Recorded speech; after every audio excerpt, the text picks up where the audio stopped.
Hey everyone, welcome back. Welcome back. Make sure you like and share the video. Make sure you subscribe to the channel if you're not already subscribed. We is about to start doing reviews on a new TV show called Our Kind of People.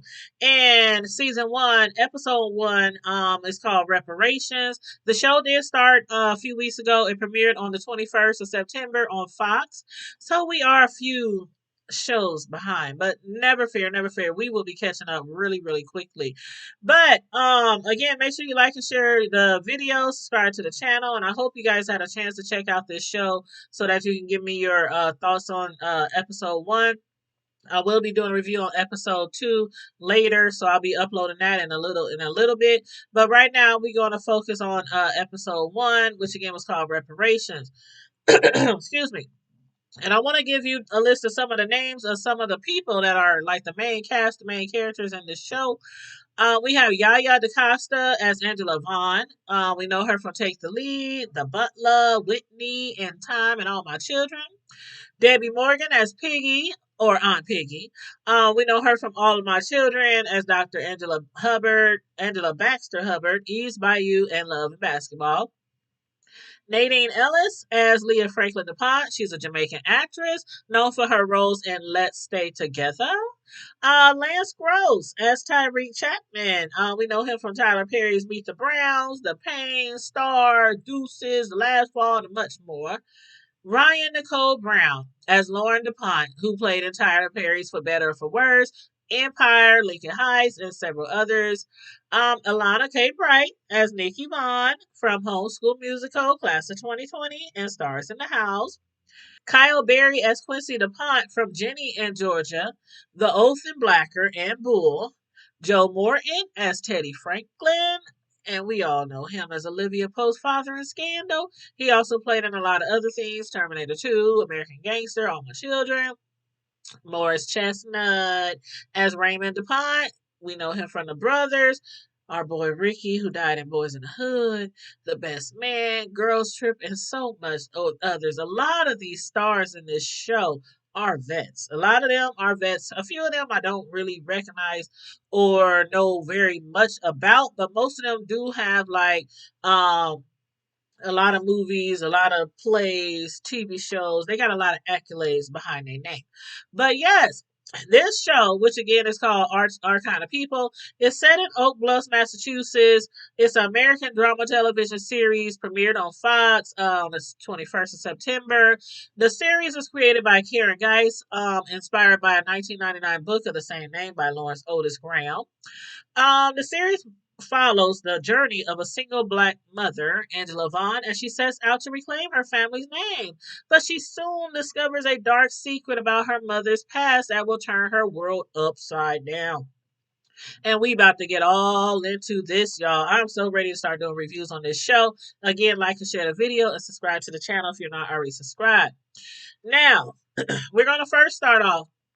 The episode starts off with Piggy and her niece Angela and her niece's 17-year-old daughter, Nikki, and they're traveling from Boston to Oak Bluffs. And they're driving along, blasting James Brown's song Super Bad. The ladies is just living it up, laughing, singing, enjoying one another. Their hair blowing in the wind in that gorgeous drop top of Angela's. The weather is gorgeous and beautiful enough for them to even stop off at the beach on their way to Oak Bluffs. And might I just say, before I forget that I love the closeness that's shown between Angela and her aunt Piggy, even though I think and pretty soon it's going to be a little tension there. And if you've seen this first episode, you'll see why I said that. But anyway, at the beach, Angela, she went through like a wave of emotions, reminiscing about her mother, Evelyn Vaughn, also known as Eve or Mama Eve. And no, it was several flashbacks in this episode, but this one was Angela. She was thinking back to the day when her mother had stopped her father from visiting her, and it was actually the first time that she was ever to meet her father. But due to him trying to pay her mother off to like keep her a secret, she set her free. She was like, "Don't let the door hit you with a good Lord split you." One of my famous settings when you're trying to get somebody out your house. But evidently, after that, Angela's mother ended up raising her as a single parent. Now realizing that her mother Eve must have had a better way of living in mind for her daughter, Angela is now set on to paying homage to her mother as well as leaving a legacy for her daughter, Nikki. Angela, thanks to her mother and thanks to a small business incubator program by Franklin Holdings, Angela was able to open or get startup money for her business. So now she owns the old boarding house over on Deloitte Street, which happens to be the exact same place where her mother first started doing hair back in the day for all the maids. Her mother used to have, as they said, all the ladies dyed, fried, and laid to the side. And their hair care product passed down from Angela's mother is called Eve's Crown, which obviously represents her mother Eve, and it represents also freedom. And I definitely need to remind myself to get one of those t-shirts that Angela was wearing. I want me one of those shirts so bad. I'm about to call my t-shirt guy. But yeah, I like the shirt that she had on they drive up. You know, it had on there Harriet, Rosa, Shirley, Angela, Tamika, representing some of the black superwomen of our time, some of our black heroes for fighting for black rights and equality. And again, I need to get me that shirt. So shout out to Harriet Tubman, Rosa Parks, Shirley Chisholm, Angela Davis, and Tamika Mallory. Yes, I will be wearing y'all shirt. But anyway, again, because of Angela's mother looking out for her, she now owns the old boarding house over on Deloitte Street. And she is ready to make waves in this new community that she has never stepped foot in. And then later, we meet up with the DuPonts for the first time. Raymond, which is Morris Chestnut, his wife Leah, their kids Quincy and Lauren. They were arriving back in Oak Bluffs by jet. And for a first glance, you just see this couple and their children. They're just oozing money and high class status. They just look like generational wealth was nothing for them. They got money. They got it like that. I wish I could fly anywhere I want in a jet. But anywho, I gotta stick with my Equinox. But yeah, I think my favorite scene to reflect the DuPont's elite status from this episode was when Angela tried handing Leah a check. Like after Angela was running down her business endeavors to the DuPont, she was bragging and boasting, because she's real proud. But she takes pride in everything that she does and everything that she's accomplished, after her mother's gone. And she was trying to get Leah her donation. And did y'all see the way Leah was looking down at Angela like that check was a piece of on a log? Man, she must have snubbed her nose up at Angela in so much disgust, telling her that the donation box is at the entrance. I was like, no, she didn't. Aunt Pig was like, I don't know why Miss Thang Thang couldn't just take that money from you. But yeah, that was the first event that Angela attended with her DA friend Josephine, and also the place where her mother used to work. And during the party, Angela, she still had her father on her mind. She had mentioned that her father could be very well at the party without her even knowing that he's there because she hasn't seen him in years. So, not even probably knowing what he looks like or could look like, he could have been standing right beside her at the party. But she didn't run into anyone who she assumed was her father. She did, however, get introduced to that sexy ass chocolate drop, Tyreek. Ooh, child, I've always loved me some Lance. He is just way too fine, y'all. Way too fine. But Angela, she spotted that eye candy across the floor as well as he was enjoying her view. She turned around and told her aunt, "We are not in Boston anymore, y'all." No, we not. But just the way he held her leg when removing her heels, the way he was just holding her by her calves, after she broke one of her heels on the cobblestone, and how he was looking her up and down like she was sure. I was like, whew, he is just too much. He's just too smooth for me. Just too smooth. But yeah, Angela was in the bluffs for one purpose and one purpose only. But she might have to make rooms in her plans for a love interest. I see. But again, she didn't happen to run into her father. But her daughter Nikki met someone who was also very handsome and intriguing, which was Quincy. And Quincy, we know, is the son of Raymond and Leah DuPont. And he is definitely, from what I can tell, he seems more laid back and outgoing than his sibling and his sister. Lauren, on the other hand, I don't know why she was acting real jealous and insecure over Nikki having a conversation with Quincy. I was like, is that your man or is that your brother? Like, why are you so rude? She was extremely rude, cutting Nikki off when she was trying to introduce herself, which is why Nikki said, I guess they don't teach manners in the sunken place. I was like, get her, Nick Nack, get her. That's what I'll call all my friends named Nikki. But yeah, Taylor was like, I see you, new girl. We sure need some fresh blood around here. But yeah, Bo Taylor and Quincy, they took a liking to Nikki right away, right out the gate. Lauren again, she was like, whatever. And she couldn't believe that Taylor had invited Nikki to join them for a boat party the very next night. And when she did go to that boat party, I was like, what the hell? Ain't no chaperones up in here. Somehow Taylor done fell overboard. And she's lucky to be alive, as well as DuPonts are lucky not to be facing any charges, any fines. At least I don't think so. But especially, since the kids, they were all underage. They was smoking, they was drinking, they was turning up, okay? Turning up, including Miss Nikki. And I don't know what happened with the DuPont kids, but Angela did end up grounding Nikki for drinking and smoking at the party. Now, even though she had only one drink, she's underage and then already got in trouble at school. So, she was like, hey, we mothers from the hood and stuff, we ain't going for that stuff. You grounded. Get your butt on in there. The other kids, they probably got a timeout, probably got their music taken away for a day or their cell phone, something like that. But anyway, she did, however, was allowed to go to the Gracie's social event meeting, or should we say she had no other choice but to go. And just when I was feeling like I know I'm not going to be too fond of Lauren, I started feeling sorry for her. Like at that meeting, Taylor had placed her phone in Nikki's bag on the boat. And when Nikki told Lauren that she had seen the videos of her kissing Taylor, Lauren was pissed, to say the least. And I really hate how people are sometimes forced out of the closet. But what went down doesn't give Lauren the reason to be so mean to Nikki. Like, she was really mean. She was really angry with her, even warning her to keep her mouth quiet. I was like, she was just so nasty. But yeah, already there's a little drama jumping off on the first episode, including at the board meeting, or should I say after the board meeting, where Leah had confronted her father, Teddy, about bribing local zoning officials while she was finishing the stadium contract. He done told her, we do this so that we can keep our heads up high, and the least of us never has to break his back in the cotton fields again.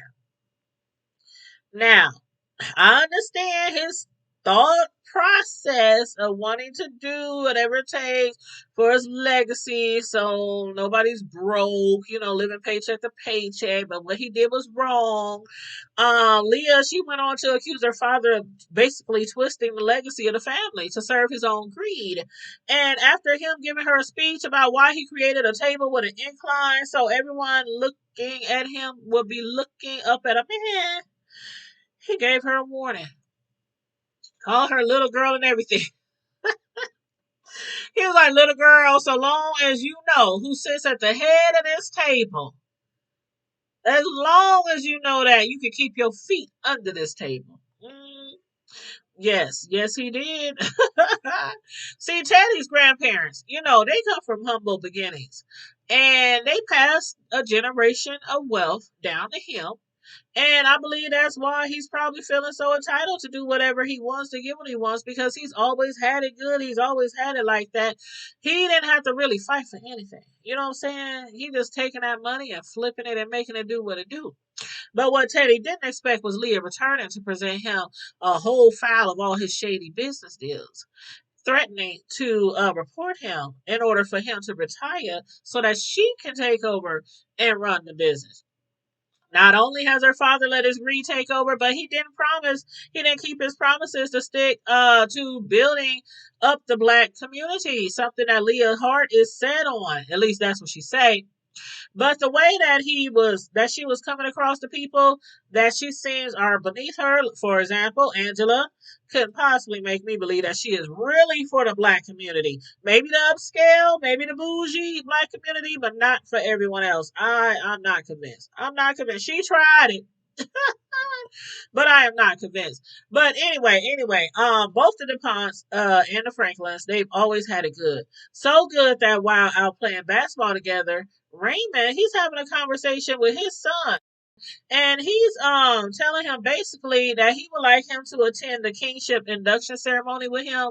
Evidently being like a part of that would give Quincy the opportunity to be able to see black men, all type of black men like his father who are doing very well for themselves. Because throughout Raymond's entire life, he always grew up around the most privileged, the most prestigious black men, who were a part of this kingship organization, which is also what he wants his son to soon become a part of. And I think he said it was like over 100 years. That's when it started, like over 100 years ago. The kingship, they held the line in the African American community. And during the inductee ceremony, you could really tell that they don't come to play. These fellas don't come to play. It's like black excellence on another level. And it was even coming off a little secretive, but still yet very structured, powerful, prestigious, kind of like royalty. Something that the DuPonts and the Franklins seem to take very seriously. But back to Angela, who was at home drinking, having some wine, with Josephine and Aunt Piggy. Angela, she was trying to find a way to get in good with Leah because rubbing elbows with the Franklins would be very beneficial for her business. And while contemplating ways to prove to Leah that she isn't just some ratchet ass chick from Boston, she received a hand delivered party invite. Knock, knock, who's there? Along with that invite were a pair of red bottles to replace the heels she broke at the fundraiser. Girl, child, man, Lance, who owns a construction company, didn't waste no time showing Angela just how much he's interested in her. And it was short notice, but who the heck is going to turn down an invite from Tyreek Chapman? Not me.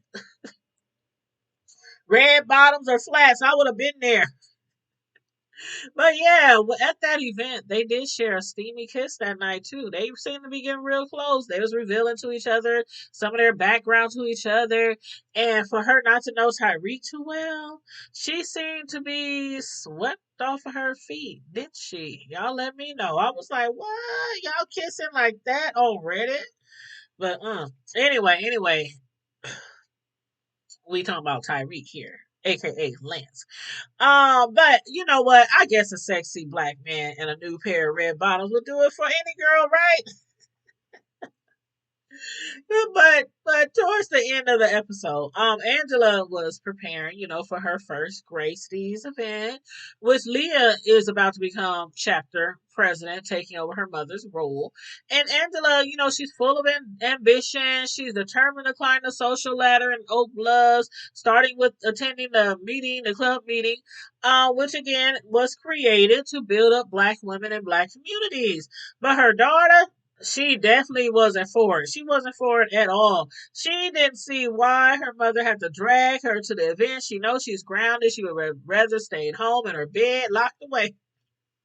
Nikki, she who rather would have stayed at home, she is actually cheering for her mother's success. She just, I think, hates the fact that she's been uprooted from her friends back at home because moving around as it is can be hard on a teenager. But then add to that the fact that Angela is trying to introduce her to a totally different social group, different crowd, different community, private school. Nikki doesn't seem to fit into anything up there. So that can be a lot, to throw at a teenager. So I see why she's coming off as that. But blaming her mother for the reason why she was smoking and drinking on the boat, too far. Too far. But anyways, this ball, the grand illumination ball that comes at the end of the summer, that's when Angela will know if she's been voted in the sisterhood. And I put that in, yeah. But yeah, she did get one nomination. It came from her sis, from her homegirl Josephine. But she also lied about her mother's past. Still yet, she's still hoping, that she'll get a chance, that she'll get in where she fit in with the Gracedies. But at the event, everything wasn't going according as planned. The stylist. Where is the doggone stylist? How you hire a top stylist and they fail to show up? But never fear, because Angela is here. She done came through, saved day. She done made an executive decision to step in as the hairstylist, just like her mother did before her. Angela died and fried and laid the hair on those models to the side. But did Leah appreciate any of it? Nope, not at all. She did the exact opposite, in fact, and more. Trying to shame Angela in front of everyone. Leah done dropped tea on Angela's family for the entire club to hear. Now, everybody knows the truth that Angela's mother was a maid who was also arrested for intent to distribute. I was like, say it ain't so. Say it isn't so that Mama Eve was a drug dealer and a hairdresser on the side. She was getting down like that. But from what Leah was saying, Eve was slinging drugs out of her makeshift salon. But keep in mind, y'all, that this club is supposed to represent building up women, black women. And here Leah was tearing down and humiliating another black woman, a black sister, in front of everybody, leaving Angela running home in tears. I was like, this family child. But let's get to the good part. Let's get to the good part. Thanks to Josephine, her friend, working as a DA, she was able to locate the case files on Angela's mother's arrest. And along with those files was a videotape of Angela's mother pleading for Teddy Franklin to let the authorities know that she wasn't selling drugs. And seeing that tape, of course, followed by another flashback of her father, Angela soon realized that Teddy is her pappy. Again, I'm like, say it ain't so.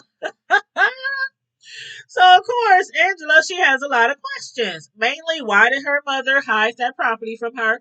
Why didn't Teddy look out for her and her mother? Angela was like, I'm about to get to the bottom of this mystery. So, the very next day, she paid a visit to Leah to retrieve her wig that she let Leah use. But not only for that, she was going to pluck the hairs out of the wig, the fibers, to do a DNA test to see if they might be siblings.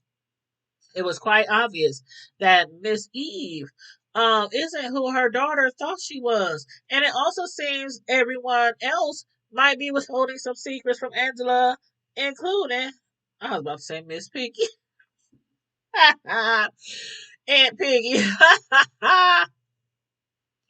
But yes, again, we hear Leah claiming to be all for the black woman, telling Angela that her mission is to build up a community of sisterhood. Yet she was staring at Angela with disdain as if Angela had crossed her in the past. Leah didn't seem to convince Angela, nor I, that all black women, again, were included in this sisterhood. Leah was like, Angela was like, we do the same thing just differently. We're two sides of the same coin, Angela told Leah. In response to that, Leah said two very different sides of the same coin. And I don't know what y'all took that as, but was that Leah's way of letting us know that she knows the truth behind Angela and her mother? I'm not sure. But on the last scene when Angela's father was driving away, a little black girl named Leah was in the back seat.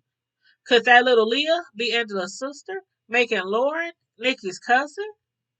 If what Angela is thinking is true, that could bring a whole new meaning of coming back to secure the crown for her mother. She got you, Mama Eve. Your daughter got you. She's like, I got you, Mama. But yes, that is my review on season 1, episode 1, premiere, reparations. Our kind of people, and it premiered on Fox on the 21st. So if y'all haven't started watching it, make sure you get caught up on episode 1 and episode 2. Episode 3 starts next week. I'm gonna upload my review on episode 2 either later this evening or tomorrow. Again, please like and share the video and let me know what you thought about the show in the comments or any of the storylines that we spoke on. Please and thank you very much. Stay safe, be blessed, remain vigilant at all times. Bye.